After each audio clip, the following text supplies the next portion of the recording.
howdy. We've got gimmicks. Yes. So all the things. You've been here. You've been in town for a minute. I was in town well. Oh no, wait. Were you? Okay, I wasn't. I feel like I've been in. I was like, yeah, but I was like, no, actually, I was in Florida.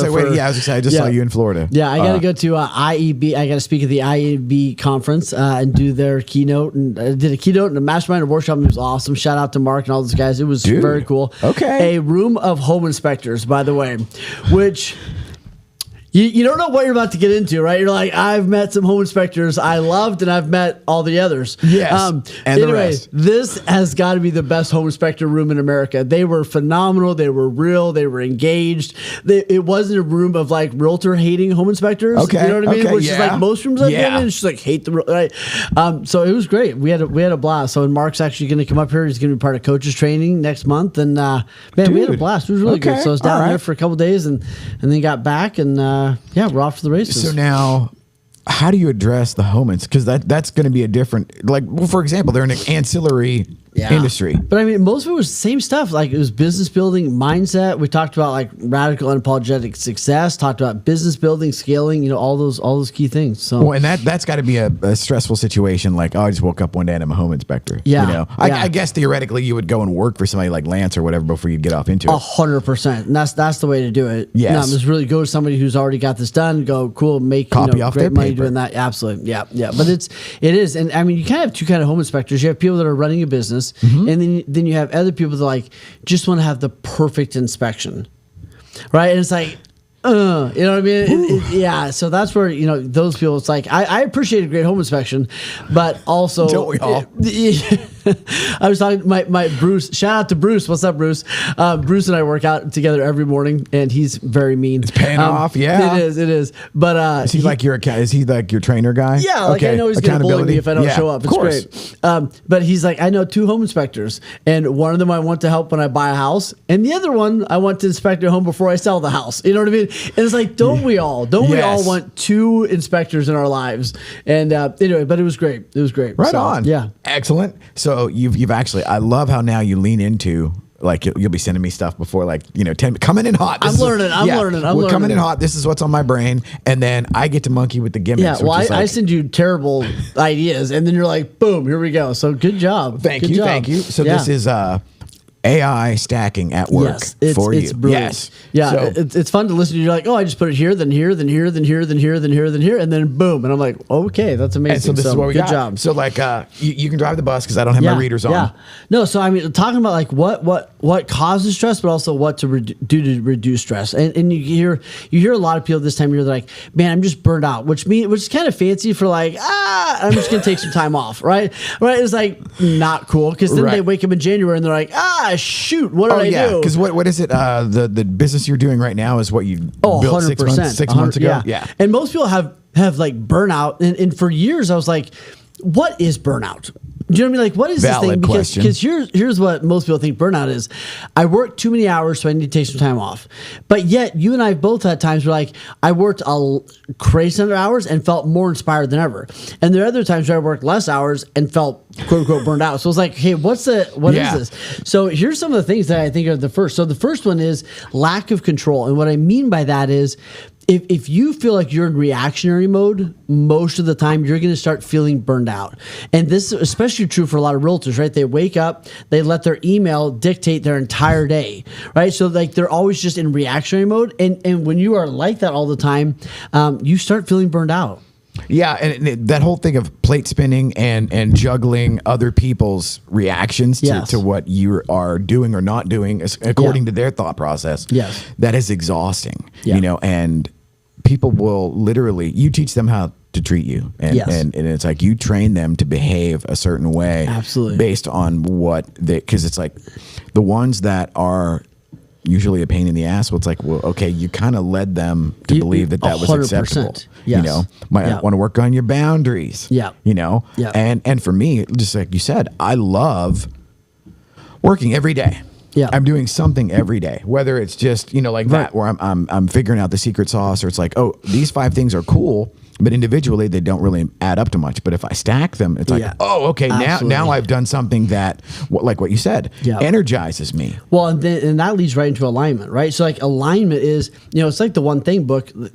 If you can stack the dominoes in a row, you get like that like succession or that like momentum. But most people, they just have like random stuff they're doing all day long. So like do this, and then they do this, and they make that like, or they got like 16 different lead generation things they're trying to master, right? So it's like, oh, I made a phone call, and then I did like half an open house, and I called and expired. Like it's all over the place.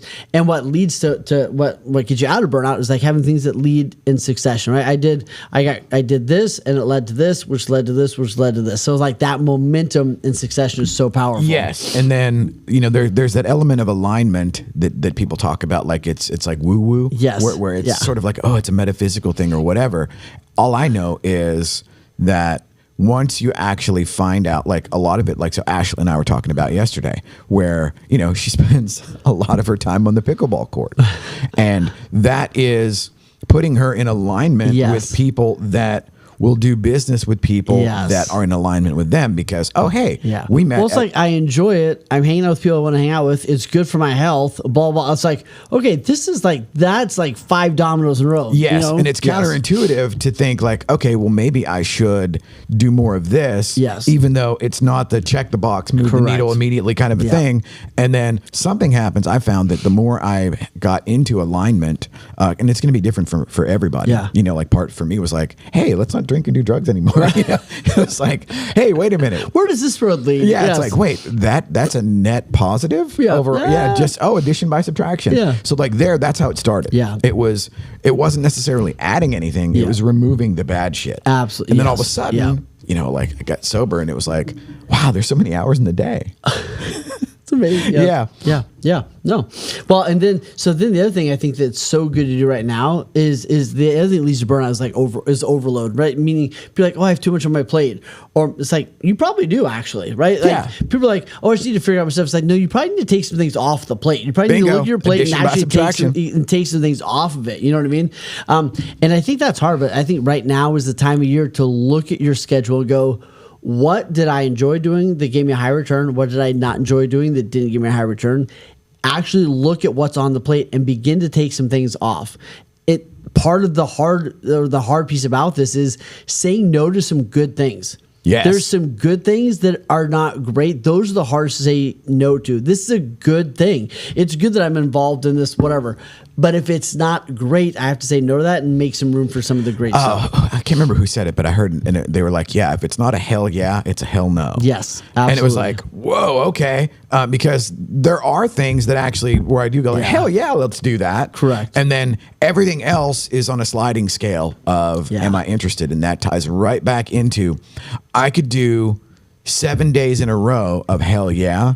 Correct. And even just coming out of like I showed you the neon, that. So I've done the elliptical every day this year except the one day that we were at the Real Producers Convention. Day 2, it was like, okay, we're gonna go out, and we kind of figured out the set the day before, trial by error, and it's like, okay, so we go out. Austin and I are there at like fucking 6:15 in the morning or whatever in Arlington by the ballpark. Then I get goosebumps thinking about it. And then I time lapse us putting the thing together.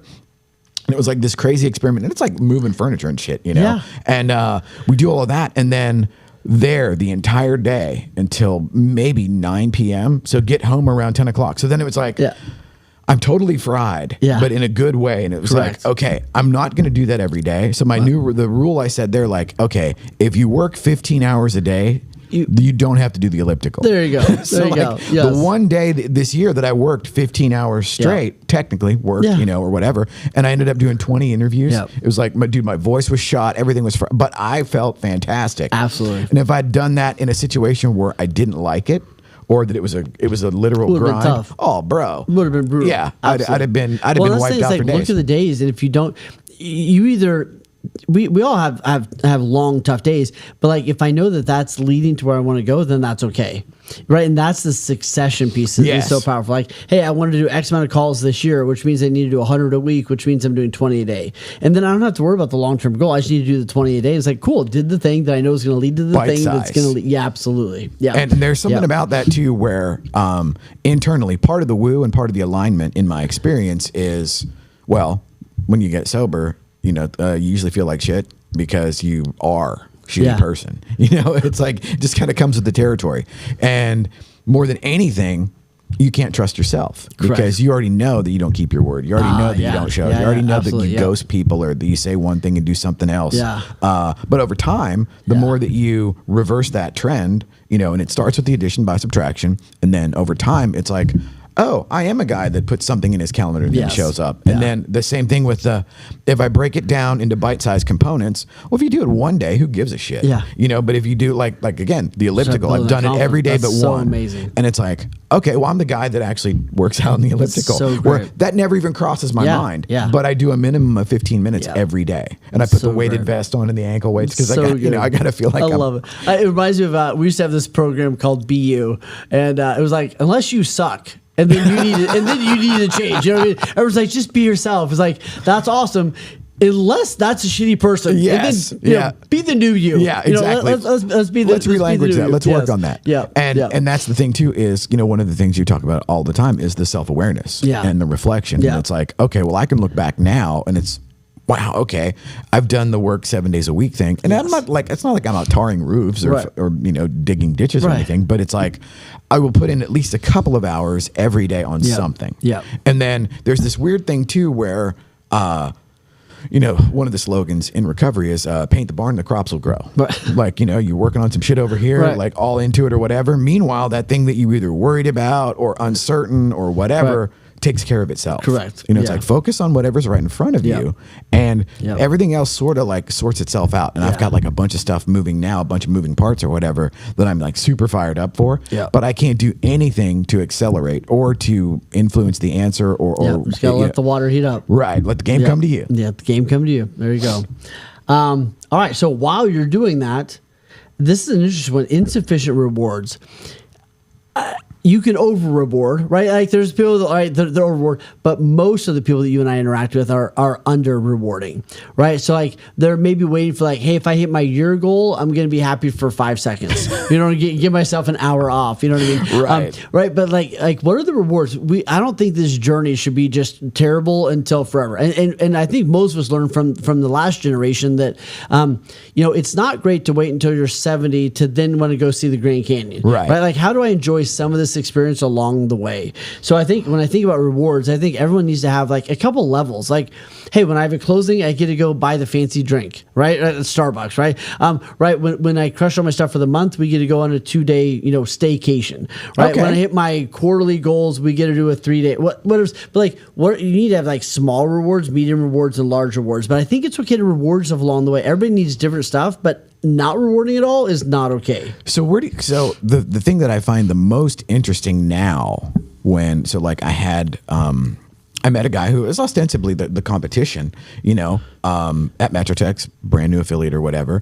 And I'm curious because I'm like, hey dude, let's compare notes, and so he's actually working a full-time job and trying to do the real estate photography thing. And I'm like, I'm so fascinated because most people won't do that. Yeah, absolutely. And I'm automatically like, okay, that's cool. Yeah. And I'm fascinated, like, where does that come from? The idea of insufficient rewards for me was, or when I read that, I think about it in the way of eating shit sandwiches for an undetermined amount of time and being okay with it. Yeah. Where it's like the idea that where I am now is categorically off the chain compared to like when I started 8 or 9 years ago. And it's like, oh, I have my camera and my Matterport and whatever.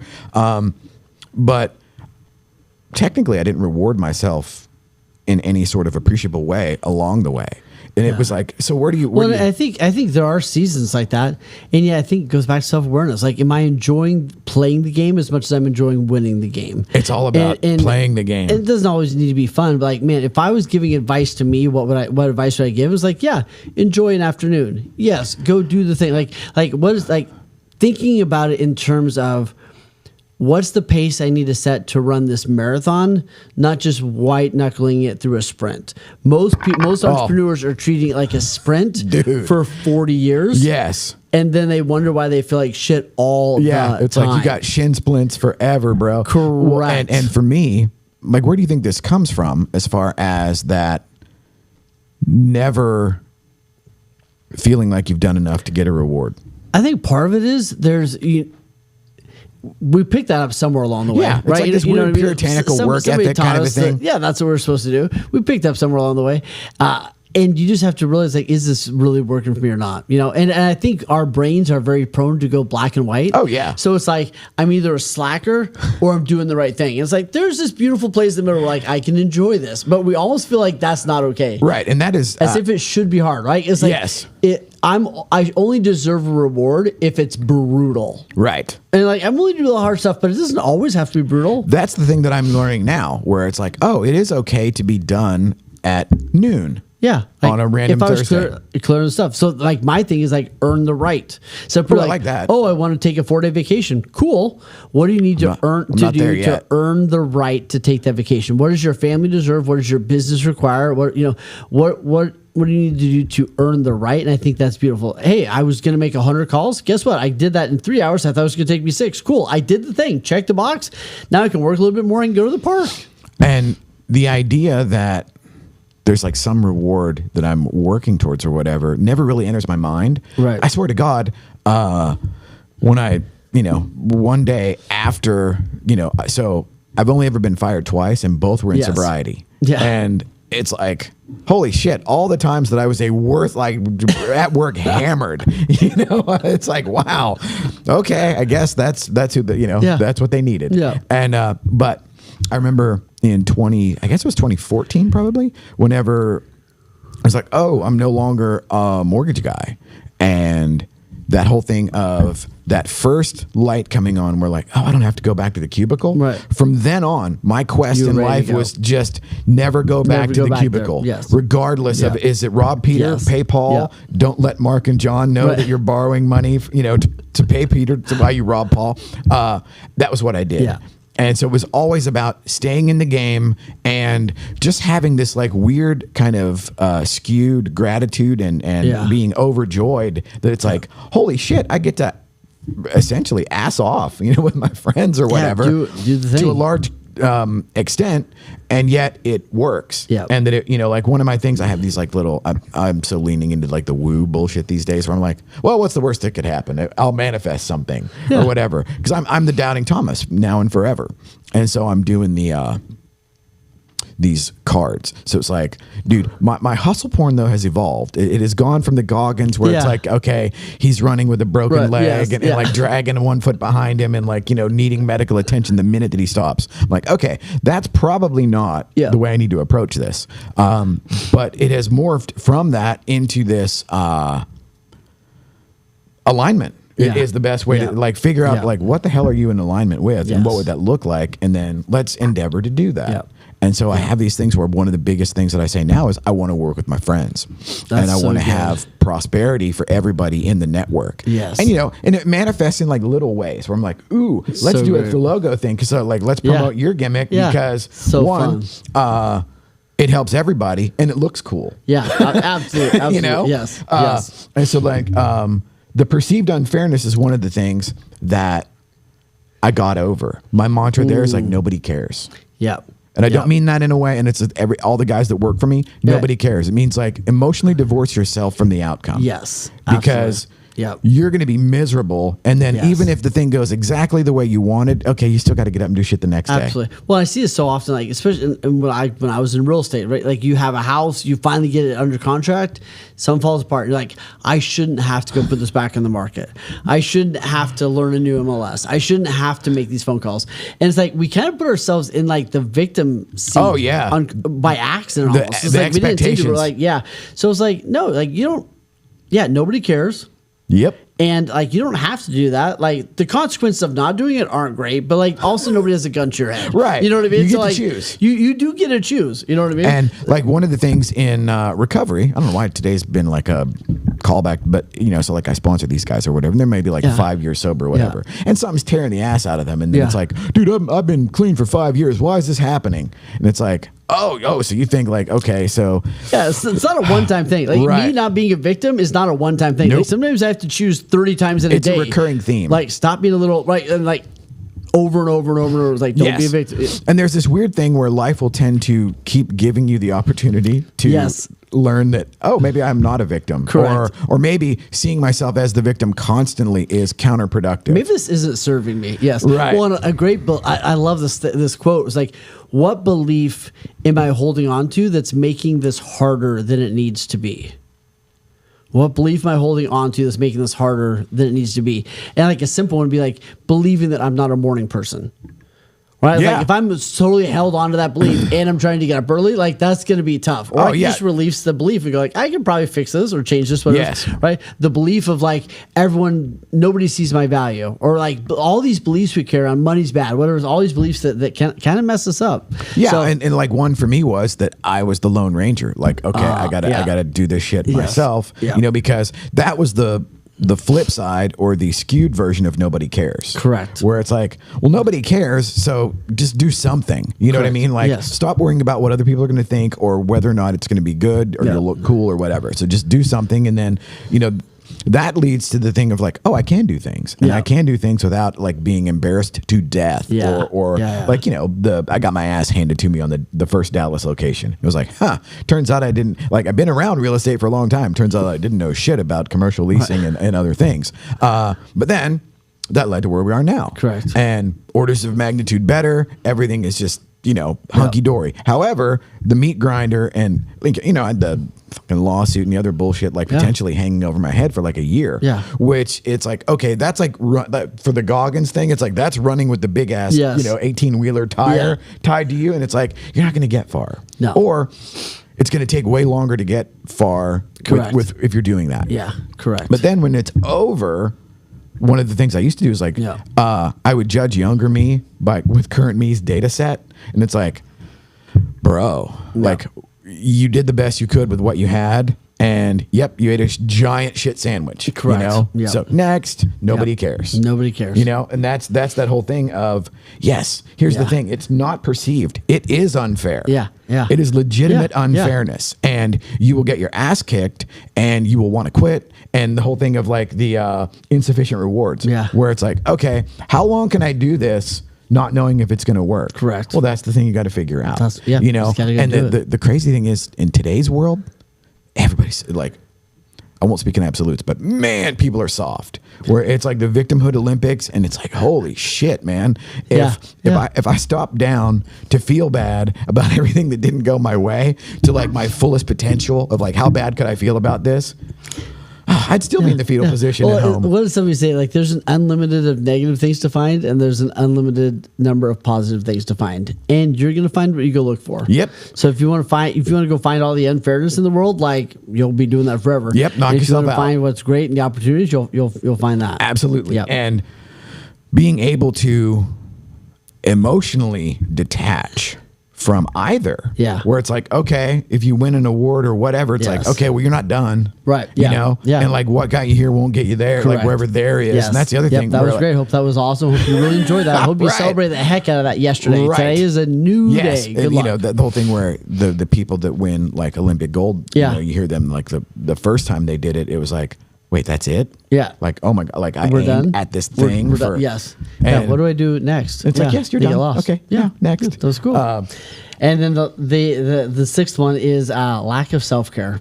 So what are the best things you're doing to take care of you these days? Like so part of it is, oddly enough, so the opposite of addiction is not abstinence. Right. It's community. Right. It turns out that we are tribal animals, and God knows I have tried to not be that my entire life, where it's like, I'm the Lone Ranger. And it's like, yeah, he's the Lone Ranger because he was almost killed and he has to disguise himself so they don't kill him again. So it's like, there's a reason why he's the Lone Ranger. And even he had Tonto, you know what I mean? So it's like, there's no such thing. And the idea of leaning into actually developing it. So like my newest quest, and one of the things that I was like talking to I guess technically the competition or whatever, is I'm fascinated and want to compare notes because I will need managers and whatever, your lieutenants, right, that would be able to run larger pieces of what we're doing. Yeah. In order to scale, you have to have the people to actually help you do that. And for me, the self-care is like, okay, let's not light the candle at both ends and then try to burn the middle too. Because that's what I used to do. Yeah. And my God, dude, like the first time that I didn't shoot the photos, it was like, is everything okay? How are we doing? And that was a learned behavior to where, okay, the insecurity that would cause a person to have a death grip on what they're doing is counterproductive to ever getting any bigger than you are. 100%. You know? Yeah. And the idea of like, okay, well, 3 people at 80% of what I can do is better than me at 100% just trying to sprint for 5 years. Absolutely, yes. So like a lot of my self-care now is fighting that puritanical thing. Like, okay, you know, I was raised by the folks that had the blue collar work ethic that is absolutely a pillar of my existence. Yeah. But it also has that sort of subroutine and that inner monologue that's like, you're late. Like, what are you doing? Are you going to take a nap? Really? Like, what the hell are you taking a nap for? What'd you know, like that whole thing where all of a sudden I've got a drill instructor in my head. And I think too, like with these, like one of the things you're bringing up is like, are you taking care of your people? Because your people need these, right? Whether you may need, you know, a lot fewer rewards, but somebody on your team might need a high five every once in a while, right? Or they may need to figure out what their self-care routine is. Yes. So just because you can, you know, like it was interesting. I was at a thing a couple days ago, and we're talking about how much hours of sleep people need. And one guy's like, man, he's like, I need 8 hours. He's like, I need 8 hours or I am a wreck. And then there's other people like, I need like 4 and I can go forever, right? But so it's different for everyone. Yes. There's not just a one size. And I think sometimes if you're the 4-hour sleep guy, you can start resenting the 8-hour sleep guy. It's like, no, there's just 2 different people. Yes. You know? And like there, where it's what works for me is probably not going to work for anybody else. Correct. You know? Yeah. And so, you know, one of the reasons why like I love doing the thing with Ashley, where like you and I kind of get into the mindset of the thing of, okay, what are these idiosyncratic things that we all the guys that are wired like us seem to have? And how does that help or hinder what we're doing? And then like Ashley and I get together and we're like just 2 loose cannons where everybody's like, what are you guys, you know? And it's like, I don't know. It just kind of comes out. Yes. I feel like I'm shot out of a cannon. Yes. And I need this to actually give me some kind of roadmap. Yeah. And more often than not, I'm curious as to like, why do I do what I do? Yeah. And you know, like, why did that lead me to the road of, you know, hammered drunk at 9:30 a.m., which I loved, by the way. I will totally confess. It's like, oh, mimosas, right? Cool, awesome. Just didn't get where you wanted to go. Right, exactly. It's just counterproductive. Yeah. But this whole thing has been eye-opening for me, and it's like getting to open the kimono and be like, oh yeah, I lost my ass on this, and it's like, this cost me tens of thousands of dollars, and it's like, don't, you know, 0 out of 10 would not recommend. Yeah, absolutely. You know. Yes. But there's also the thing of the more that I show up and do this, the more that I realize that most people won't.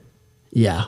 Which that is another thing of that's another level of fuel that I don't think that most of us ever really talk about. Where it's like I look back and like now I think my project over the weekend is like I'm going to go back because like Facebook's always shoving memories up my ass all the time. Like I just had one from like 4 years ago. And it's like, oh, I remember that. Yeah. So now I'm going to go back through and look to see like who's still around. Yeah. You know, because I have my little cadre that I see them all the time. Yeah. But I'm curious as to like who's still around and what are they doing. And how's their stomach for the fight now? You know, because like I still feel the same, and I'm more into it. You know, and so what do you got coming up? We got E4, E5 in about a week and a half, and then we got coaches training, and getting ready for all the things. Hell yeah! You? There's no slowing down in Q4. No, no. So we've got the next week is the N2 Publishing conference or what like, cool. But it's like executive conference at the atrium at the airport. Nice. And so it's the Real Producers parent company. Their entire corporate, you know, like leadership is coming in. Very cool. And the owner is going to interview all of his people. So we're going to set up to dial that in. That's awesome. And then what else we got? There's another couple of things. Oh, and then after that is the Far North Dallas MLS. We're going to take the Neon and the gimmicks on the road and do a impromptu sort of live without a net version of the event that the women are doing on December 1st. Hell yeah. Dude, I'm ready to go. Fun stuff. My last word of wisdom is go through this, right? Like ask yourself, like, am I in control of my day? Is the stuff I'm doing in alignment? What do I need to take off my plate, especially before we go to the next year? Give yourself some rewards and figure out like what is your self-care routine. Yeah, take care of yourself. Take care of yourself, my friends. Fired up. Yes. Whoop. That was terrible. Yeah, there we go. There we go. We're legitimately fired up. We're legit.